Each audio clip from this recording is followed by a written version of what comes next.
Hello everyone. Today I've got a 2024 Toyota Corolla hatchback. This is the hybrid version.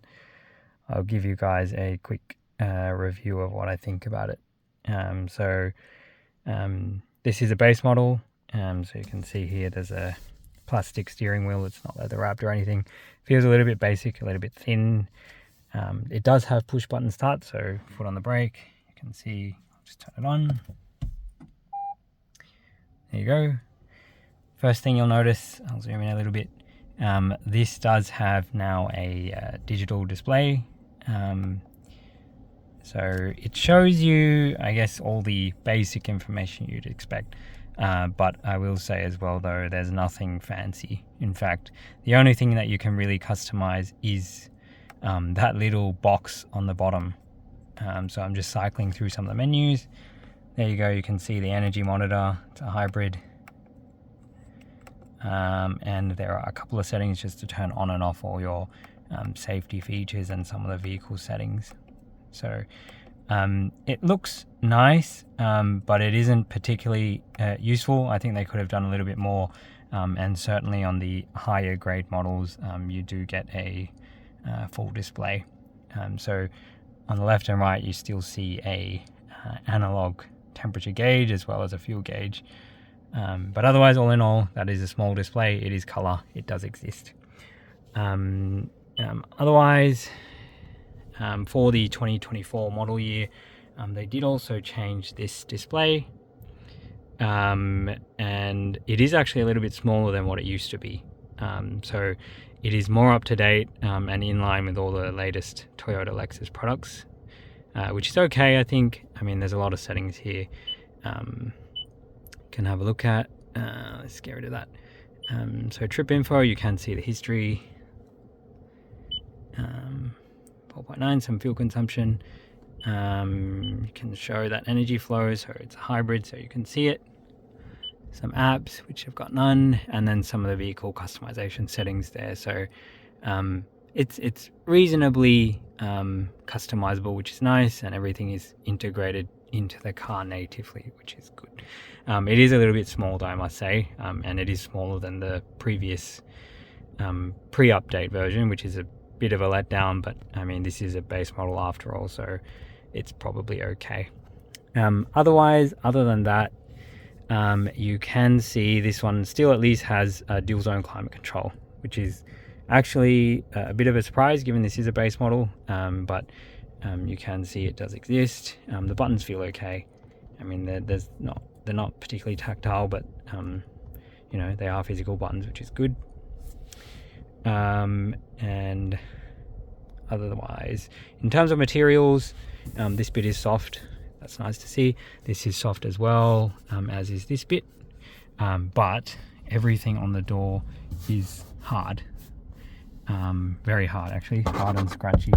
You can see, and what I want to call out as well, this armrest is unnecessarily big for what is already a small cabin. That is quite intrusive, and these buttons, if you can see there, there's a handlebar here which actually blocks a lot of the access to these buttons here, which is not very convenient.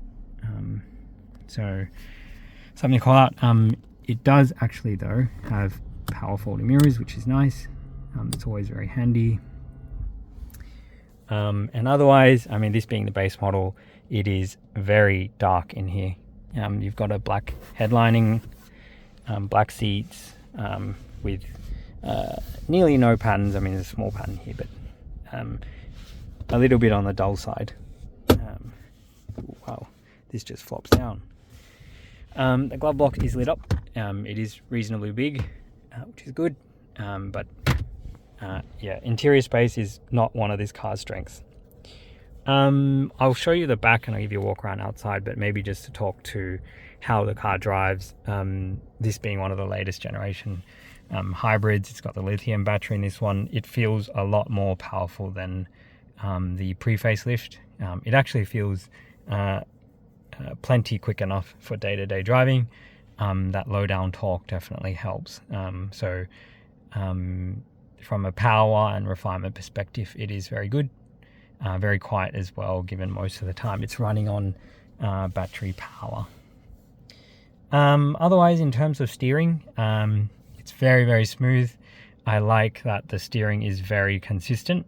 It's light, but it feels good, and it's quite flat when you're going around corners, so it doesn't roll, and it's actually quite sporty. So I know a lot of journalists say that a lot of the time, but when you try this in real life yourself, I'm sure you'll know what I mean. It actually feels good. Otherwise, I'll show you the outside, and I'll show you the back and the boot, which is where I think this car really falls down a little bit. But I'll give you a walk around now.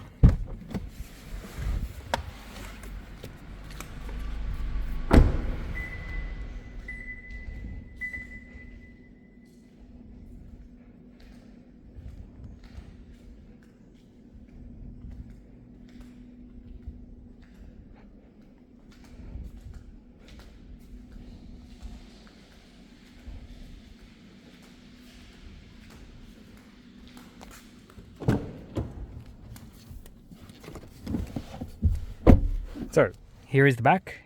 As I said, very dark. Windows are very small. It actually cuts out a lot there, which is a little bit probably not going to be very good for kids, especially given the headliner is black. And I've already got the light on, as you can see. Rear room is small, to say the least.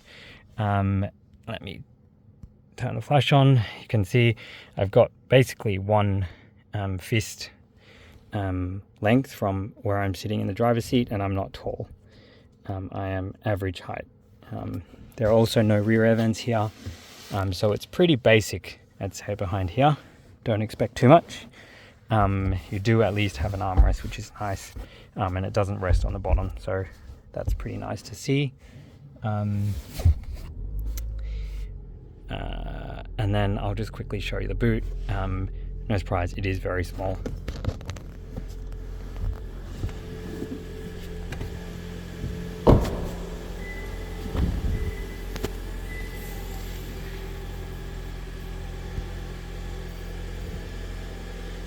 So there you can see, it's pretty small. It does, however, have a spare tire, which is rare these days.